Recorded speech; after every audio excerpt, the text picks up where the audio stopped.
Hello and welcome back friends, and today we will talk about gynecomastia surgery and we'll let you know what really happens in gynecomastia surgery, how we plan your surgery and what actually is done, what goes behind the scene in a gynecomastia surgery. So friends, if somebody has a very small gland just below the nipple, a very small abnormality, we can do the surgery under local anesthesia, just excise the gland, remove the gland, and that is all. The case which we are going to discuss today, he has a unilateral gynecomastia. As you can see on the left side, he has a grade 2B gynecomastia, which is much larger. There's a lot of fat as well as gland.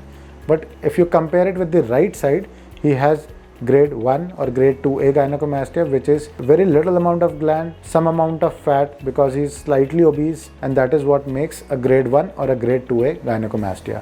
So we'll show you what happens. So first of all, we do the marking, and in marking we mark the area where there is extra amount of fat, because we'll be doing a liposuction, and during this liposuction we'll be sucking out all the extra amount of fat that is there in your chest. Once this is done, what remains is just the gland, and to remove the gland we have to give a small cut just beneath your areola so that the scar is hardly visible. The amount of gland that we were able to take out from him, this is a very large gland on the left side where he had a grade 2B gynecomastia, and this is a much smaller gland on the right side where he had only a grade 1 or a grade 2A gynecomastia.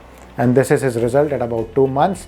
Look at the contour of his chest. He looks natural, he looks normal, he does not look operated. I hope this video helps you understand the whole journey of gynecomastia surgery and helps you plan your surgery so that you are confident enough to visit a plastic surgeon. Thank you and have a nice day.